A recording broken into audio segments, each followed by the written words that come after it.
Madame, Monsieur, bonsoir. Ce 8 mars, le Maroc célèbre la Journée mondiale des droits de la femme avec cette année un air de renouveau avec un certain arrière-goût d'inachevé. Après plusieurs mois de débat, la nouvelle Moudouana est une avancée considérable, il faut l'avouer. Ce texte actualisé, fruit d'un dialogue national, rebat les cartes en matière des droits familiaux pour ne citer que l'égalité renforcée dans le mariage, simplification des procédures de divorce, meilleure protection des enfants et des avancées significatives sur la question de l'héritage. Mais pour les militants, il reste beaucoup à faire. Mais le droit ne suffit pas à transformer notre société. L'émancipation économique reste le véritable défi. Avec un taux d'activité féminine formel d'à peine 20%, le Maroc doit accélérer sa stratégie d'inclusion professionnelle des filles et des femmes de ce pays. Soutien à l'entrepreneuriat, lutte contre la précarité justement dans l'informel, mesures concrètes pour la conciliation vie professionnelle, vie familiale. Les attentes sont nombreuses et sont fortes. Pourtant, une dynamique semble s'enclencher grâce à la volonté de Sa Majesté le roi Mohamed VI, tel que rappelé lors du discours du trône de 2022, je cite le souverain. De fait, la condition sine qua non pour que le Maroc continue de progresser est que les femmes occupent la place qui leur échoit et qu'elles apportent leur concours efficient à toutes les filières de développement. Fin de la citation royale. Alors ce 8 mars 2025, les Marocaines ne se contentent plus de célébrer leurs droits, elles réclament leur place pleine et entière dans l'économie et dans l'espace public marocain. J'accueille pour l'émission ce soir l'ancienne ministre du Développement social, de la Famille et de la Solidarité dans le gouvernement, El Fassi. Madame Nzasqli, bonsoir et bienvenue à vous sur ce plateau. Bonsoir Khadija Hassan et merci de nous recevoir. Merci à vous de répondre à notre invitation. Nous avons également avec nous le vice-président de Réseau FEM, la Fédération de promotion du statut économique de la femme. Vous connaissez aussi sur cette chaîne en tant que doyen de la faculté des sciences juridiques, économiques et sociales de Casablanca. Latif Komat, bonsoir. Merci Khadija pour Marhaba bik. Alors, Madame la Ministre, on va commencer bien sûr par la réforme de la Moudouana. Est-elle une fin en soi? Bien écoutez, la réforme de la Moudouana, en fait, c'est le code de la famille. La famille, c'est la cellule de base de la société. Et l'impact de la situation au sein des familles est un impact extrêmement important pour tout le devenir de la société. On ne peut absolument pas atteindre les objectifs de développement que s'est fixé le Maroc, si ce n'est en mettant en œuvre des valeurs et des principes qui sont l'égalité, qui sont la justice au sein même de la cellule familiale. La loi peut installer des valeurs dans une société, selon vous? Mais elle peut conforter des valeurs, parce qu'aujourd'hui, nous avons une crise de la famille. Il faut se poser la question, pourquoi ? Et vous avez raison de citer l'importance de la vision royale qu'il a déclinée depuis son arrivée sur le trône, en disant justement cette phrase, littéralement, qu'il est impossible pour le Maroc d'atteindre ses objectifs de développement sans rendre justice à la moitié féminine de la population, et en n'oubliant pas de dire que les enfants, que le sort des enfants est étroitement lié au sort des femmes, ce qui fait qu'il s'agit des 2 tiers de la société. Et aujourd'hui, le Maroc a atteint a réalisé des avancées très importantes sur le plan économique, mais sur le plan du développement humain, on piétine. Sur le plan du développement humain, dans le classement. Dans le Global Gender Gap, on est au 137e rang sur un total de 146 pays. Eh bien, vous avez raison de le dire, parce que nous sommes dans les 10 derniers. Et dans la zone, même dans la zone MENA, nous sommes classés dans une position de 12e dans la zone MENA, parce que nous avons un vrai problème de décalage entre les évolutions que connaît la situation des femmes sur le terrain et entre un code de la famille qui n'a pas suivi les mutations qu'a connues la société. Et aujourd'hui, vous avez parlé de la vision de Sa Majesté le Roi, elle est fondamentale pour les avancées en matière de droits des femmes. Et cette vision royale, elle est en parfaite cohérence avec les combats qui sont menés par la société civile, par le mouvement pour les droits des femmes, qui n'a cessé de dénoncer les violences, les inégalités, les injustices. Et là, nous avons une avancée majeure en 2004, qui a été considérée comme une révolution tranquille, c'était le Code de la famille, qui avait été annoncé personnellement par Sa Majesté le Roi. Le premier code de la famille, parce qu'avant c'était le code du statut personnel. Oui. Le code du Moudouanat al-Ahwal al-Shakhsiyya est devenu maintenant le code de la famille, et c'est un progrès très important, annoncé personnellement par Sa Majesté le Roi, et qui a recueilli l'unanimité des votes au sein du Parlement ont été dans le sens d'appuyer ce projet de loi. Aujourd'hui, nous sommes devant une version totalement différente. Parce que autant nous avons été optimistes quant à toute la démarche, les orientations qu'a donné Sa Majesté le Roi à travers, vous l'avez dit, le discours du trône, à travers la lettre royale du 23 septembre 2003, dans lequel il a bien insisté sur le fait que la loi doit être en accord avec les mutations qu'a connues la société. Et les mutations sociales sont extrêmement importantes. L'âge du mariage, le travail des femmes, le travail rémunéré des femmes, qui est aujourd'hui une réalité très importante aussi, à tous les niveaux, aussi bien au niveau des cadres supérieurs, des médecins, des professeurs, des enseignants, enfin les professionnels de santé, au niveau du secteur privé, au niveau de... Partout, les femmes sont là, on les voit et on est fiers de toutes les avancées qu'elles ont réalisées, mais également au niveau de la classe ouvrière, des paysannes, Justement, des femmes de ménage. Que dire de la nouvelle Moudouana et des femmes rurales, par exemple? Et des femmes rurales, ben justement, aujourd'hui, la Moudouana, elle est tranquille, elle reste sur son modèle patriarcal, ancien, qui ne correspond plus à la réalité. Il y a pourtant près de 140 dispositions, ou en tout cas amendements, à la première version de 2004. On ne les connaît pas. On ne les connaît pas. Dans ces amendements, on nous a dit qu'il y avait une centaine qui ont été adoptés. Bon, il y a sur 139 dont on nous a parlé. Et on nous a parlé des 17 dispositions qui ont été présentées par le Mjlis Ilmi Al-A'la, c'est-à-dire le Conseil des Ulama, qui nous a apporté des dispositions, mais dans lesquelles on peut dire, est-ce que Sa Majesté le Roi, qui préside ce Mjlis Ulama, est-ce qu'on peut dire qu'il est satisfait de ces dispositions? On ne peut pas le dire, puisqu'il leur a dit, continuez à travailler, créer une instance, continuez à approfondir votre connaissance sur la famille, sur les réalités, les mutations sociales, et il faut apporter des réponses novatrices. Je vais vous donner un exemple très simple. La question de l'âge du mariage, 32 ans pour les hommes. Quelle est la cause et quelle est la conséquence? La cause, c'est les questions économiques. Vous allez en parler, je ne vais pas empiéter sur votre domaine, mais les causes économiques, ça veut dire qu'on demande à l'homme de prendre en charge tout seul la famille, parce que c'est le schéma patriarcal. Alors qu'aujourd'hui, la réalité est autre. L'homme et la femme travaillent. Pourquoi est-ce qu'on ne dit pas à ce monsieur, écoute, tu vas te marier, toi tu vas travailler, ta femme va travailler, vous allez avoir tous les deux un revenu et vous allez être sur un pied d'égalité pour ce qui concerne la gestion de la famille. On ne leur dit pas ça, on leur dit non, c'est l'homme qui... Donc voilà la cause. Et la conséquence, excusez-moi, je termine sur ça, la conséquence, c'est les enfants nés hors mariage. Il y en a plein. Parce que les hommes, jusqu'à 32 ans, vous croyez qu'ils vont rester... Mais là, du coup, les hommes n'assument pas leurs responsabilités parce qu'il n'y a aucun moyen de prouver que c'est effectivement le père. Il y a un moyen, c'est le... Qui n'est pas reconnu par la loi. C'est l'ADN. Oui, mais l'ADN ne figure pas. L'ADN est un... Voilà, nous avons affaire à des ulama, c'est-à-dire des scientifiques, qui refusent un moyen scientifique reconnu internationalement d'établir la paternité. Alors, quelle est cette logique?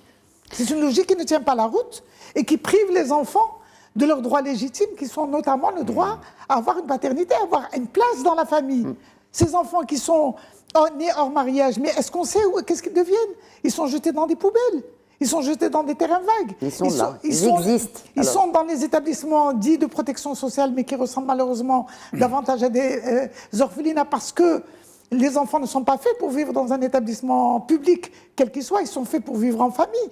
On leur interdit l'adoption, et on leur interdit l'avortement pour qu'ils n'arrivent pas au monde, et on leur interdit d'être intégrés dans une famille. Savez-vous que ces enfants... D'être reconnus, on leur interdit aussi d'être reconnus. Si le père ne reconnaît pas. Si le père refuse en tout cas de son propre chef de reconnaître. Mais la mère elle-même, elle est reléguée dans une position où elle est bannie par la société.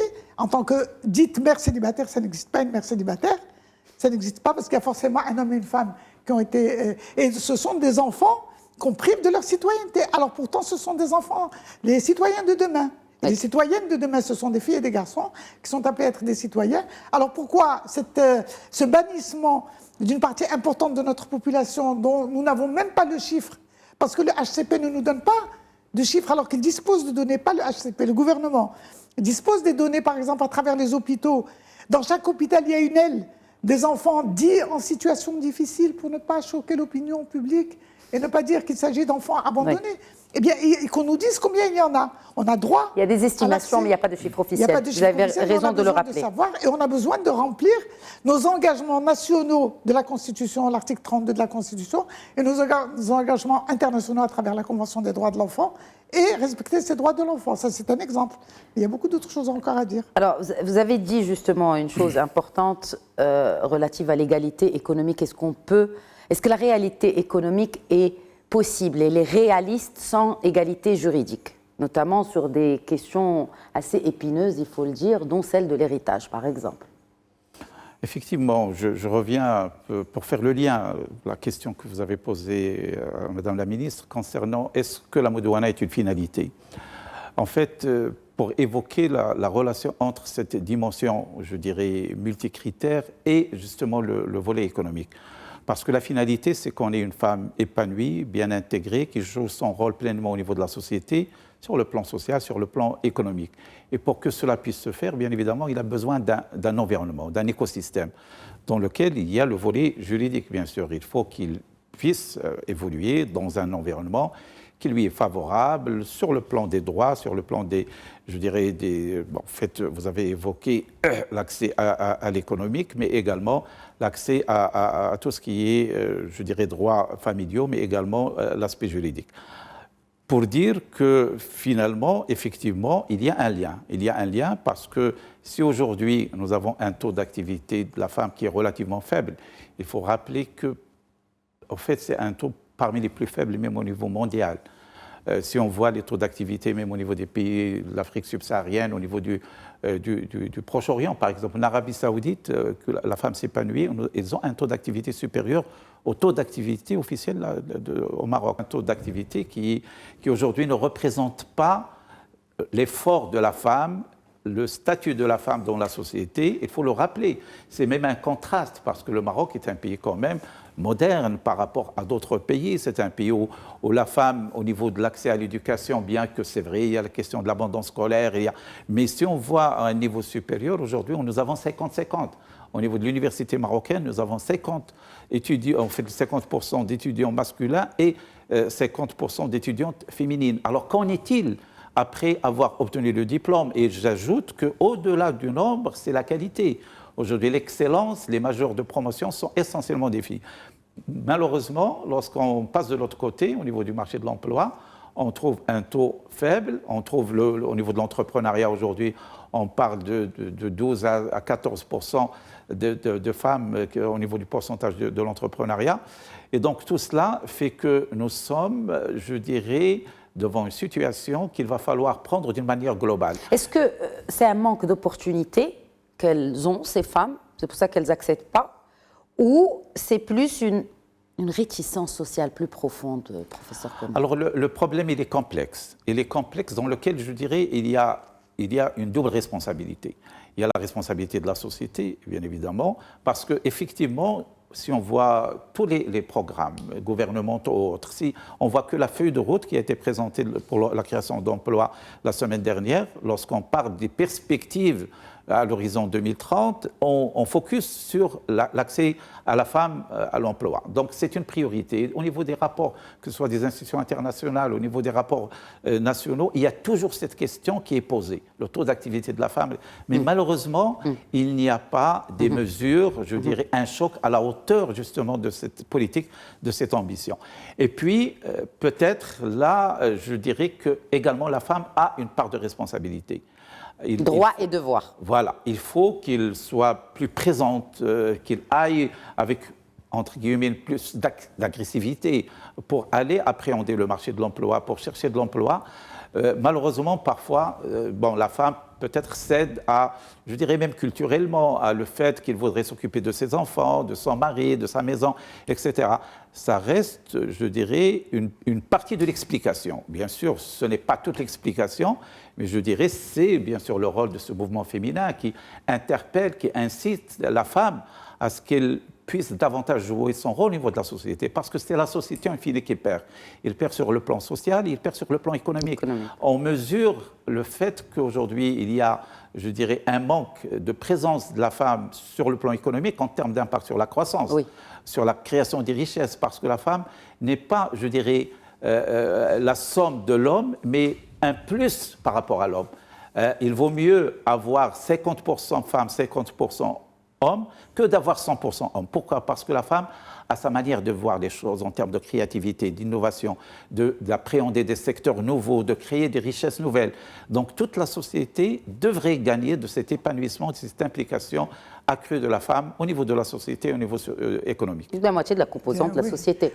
Je sais que vous voulez réagir, Madame Zahra. Je voulais juste dire deux choses. Premièrement, le fait qu'il y ait un taux de participation faible des femmes pourrait laisser à penser que les femmes marocaines ne travaillent pas, comme on dit, ce qui est absolument faux, parce qu'il y a eu une étude du Haut Commissariat au Plan qui nous montre que si les hommes ont 87% de leur temps qui est dans le travail professionnel et 13% de leur temps sur le travail bénévole au service de la famille, pour les femmes, c'est l'inverse, c'est-à-dire 80% de leur temps est donné au service de la communauté, y compris du mari, mais des enfants, de la petite enfance, des personnes âgées, des personnes handicapées, et seulement 20% de leur temps qui est donné dans le domaine professionnel. Ça, c'est un point. Deuxième point, vous avez posé la question du pourquoi. Pourquoi? Moi, je pense que la question idéologique est incontournable pour expliquer cela. C'est que nous sommes... C'est pas par manque d'opportunité. C'est pas parce qu'on préfère recruter des hommes que des femmes. Là, c'est parce qu'il y a la pression sociale. Pourquoi est-ce qu'on préfère recruter des hommes à des femmes alors que tout le monde sait que les femmes sont plus actives, sont plus sérieuses en quelque sorte dans le travail, qu'elles donnent plus, etc. Mais pourquoi? Parce qu'il y a la question idéologique qui dit que c'est l'homme qui prend en charge la femme. Et aujourd'hui, moi, je vais donner un argument majeur pour montrer ce que je viens de dire, c'est qu'il y a eu le recensement de la population. Il a été basé sur une question, qui est le chef de famille, sans aucun critère pour définir ce chef de famille. On a eu à être confronté aux enquêteurs, et ils disent, ah ben, le chef de famille, c'est celui qui dépense. Alors on dit, ben oui, mais il y a deux qui dépensent. Ça ne rentre pas dans leur cadre. Dans leur cadre, il en faut un qui est Rabbul Usra, un seul qui est chef de famille, alors que le code de la famille dit qu'il y a deux. Alors, au lieu de poser la question qui dépense, est-ce que c'est l'homme, est-ce que c'est la femme, est-ce que c'est les deux, ce qui nous aurait donné un éclairage sur l'importance du rôle des femmes, on ne nous dit pas ça, on nous dit simplement qui est le chef de famille. Deuxièmement, il ne faut pas oublier qu'il y a un très grand nombre de familles qui pourraient avoisiner les 50% des familles dans lesquelles il n'y a pas d'hommes. Les femmes divorcées, les suspendues qui ne sont ni mariées ni divorcées, les mères célibataires, les femmes mariées avec les fatihas, dont le mari est parti dans la nature et qui se retrouve en situation de mère célibataire. Il y a énormément de cas qui sont encore une fois non répertoriés, non étudiés de façon sérieuse, pour des raisons idéologiques, et en continuant à considérer que les chefs de famille, c'est les hommes. Alors aujourd'hui, dans la recherche d'emploi, si vous demandez aux hommes, mais aussi aux femmes, qui est plus important, le travail des hommes ou le travail des femmes, tout le monde va vous dire, ah ben c'est normal, c'est l'homme, parce que c'est lui qui prend en charge la famille. Ce qui est une donnée qui est fausse. Et pourquoi est-ce que... Enfin, c'est une donnée fausse, mais je pense que c'est une donnée qui a été prise en compte pour, en tout cas, les chefs de famille, les pères.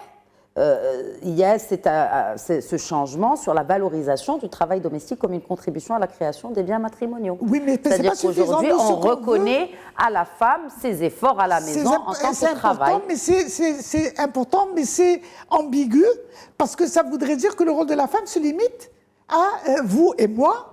Notre rôle ne se limite pas disons, à travailler le travail domestique.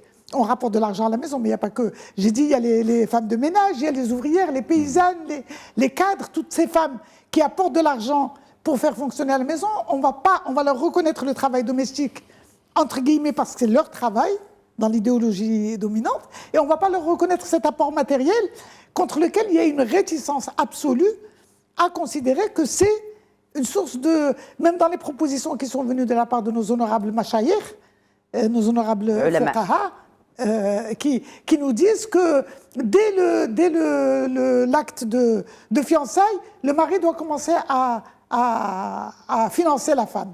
C'est-à-dire, une fois il doit commencer à l'entretenir. Comme si la femme était une femme affamée, qui n'a pas de quoi manger, et dès qu'on arrive, et dès que le mari fait les fiançailles, il est obligé de commencer à dépenser pour elle. Mais qu'est-ce que c'est que ça? C'est une sorte d'engagement. Mais ça rend le mariage vénal, alors que le mariage, ce n'est pas un acte vénal où il faut payer les services d'une femme.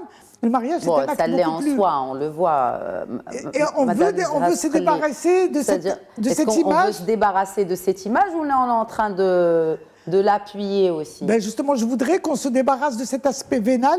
Quand le mari se présente pour partager sa vie avec une femme, eh bien, ils veulent partager la vie, ils veulent partager les difficultés et relever les défis ensemble, et non pas de dire combien tu vas payer dans la dot, ou combien est-ce que ton salaire va compter ou ne va pas compter. Est-ce que vous pensez que ce que vous pensez là est partagé par un grand pan de la société marocaine? Est-ce que vous pensez que les Marocaines ne veulent pas aujourd'hui recevoir une dot et que le mari les prenne en charge? Est-ce qu'on dispose de données? Encore une fois, on revient. Quelle culture? Il y a la culture dominante de la société qui fait que c'est d'abord une obligation légale. Justement, c'est pour ça qu'on parle du code de la famille. Obligation légale, s'il n'y a pas de dot, le mariage est nul et non avenu. Oui, alors est-ce que ce sont les femmes qui réclament la dot? Les femmes, elles ne réclament pas la dot. Les femmes, ça leur est imposé. Et beaucoup de femmes que je connais travaillent ensemble avec le mari pour présenter la dot ou présenter les obligations. Donc, quand une femme décide de se marier avec un homme, aujourd'hui, elle peut gagner sa vie. Vous y voyez un peu de positif quand même dans cette réforme de la Moudouana? Mais on n'a pas encore de réforme, on a le flou total. Non, mais en tout cas, sur les points, sur les principaux points qui ont été communiqués par les départements concernés, à savoir celui de la justice et celui des habous et des affaires islamiques.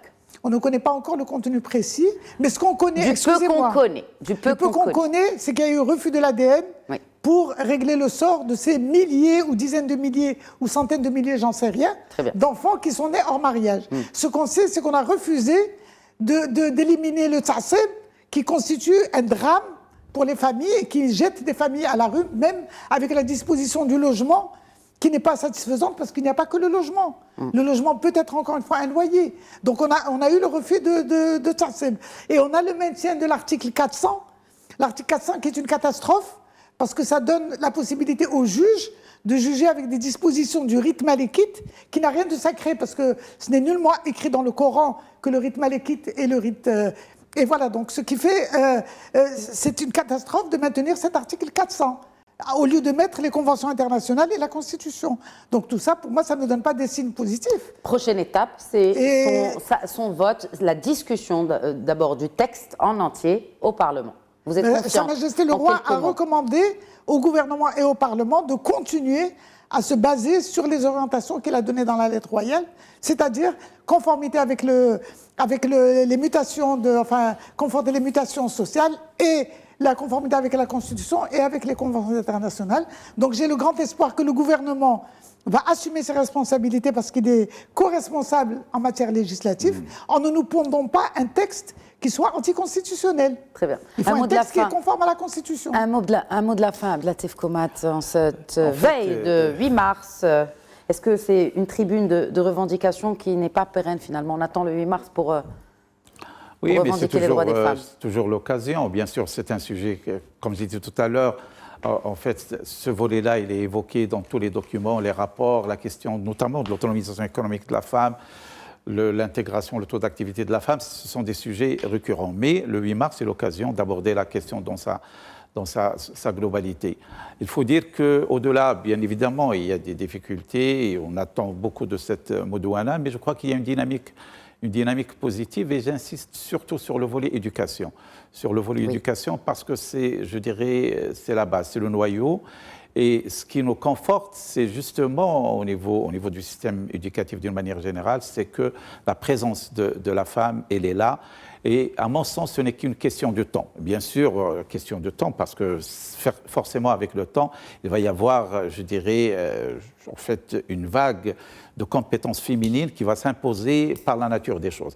Alors, bien sûr, il y a le côté culturel qui est fondamental, parce que c'est un travail sur nous-mêmes en tant que société pour une reconsidération d'un certain nombre de questions. Bien évidemment, il y a la dimension religieuse qui est sacrée, mais au-delà, les choses sont ouvertes. Je crois que la société a intérêt à ce que la femme puisse avoir un rôle plus important dans l'intérêt de la famille, de l'équilibre et même de l'homme, parce que, comme l'a dit Madame la Ministre, il s'agit d'un partage au niveau des soucis, mais également des revenus, et un partage, je dirais, c'est toujours plus confortant que le poids se mette sur une seule personne, et c'est peut-être dans ce cadre-là qu'on a évolué dans le passé. Il est temps qu'au niveau des mentalités, les choses changent. C'est tout ce qu'on peut souhaiter pour nos filles et nos sœurs marocaines. Merci beaucoup, Abdelatif Komat. Merci. Oui, moi je dis j'ai un espoir Oui. que notre famille marocaine puisse sortir de l'état de crise dans lequel elle se trouve et qu'on construise un nouveau modèle de famille qui soit basé sur l'égalité, sur le respect mutuel, sur la dignité des hommes et des femmes. Nous ne sommes pas en guerre les uns les autres. Nous avons besoin de nous débarrasser de certaines idées qui sont périmées, qui reviennent au siècle passé. Alors je fais appel à nos honorables ulama pour qu'ils se mettent au travail pour répondre à l'appel de Sa Majesté le Roi d'apporter des solutions novatrices en phase avec les évolutions de la société. J'en appelle au gouvernement et au Parlement de ne pas décevoir toute cette attente du mouvement pour les droits des femmes qui n'a cessé de se battre pour l'égalité, pour la dignité, conformément à la Constitution, et de nous apporter un texte qui soit en conformité avec ces valeurs. Ce n'est pas simplement les femmes ou les hommes qui gagneraient, c'est toute la cellule familiale, c'est toute la société, et c'est notre pays qui pourrait aller allègrement vers le développement et le progrès que nous espérons toutes et tous. Message entendu. Merci. Merci beaucoup, Nasrali. Merci à vous de nous avoir suivis. C'est la fin de Question d'actu. Très bonne soirée.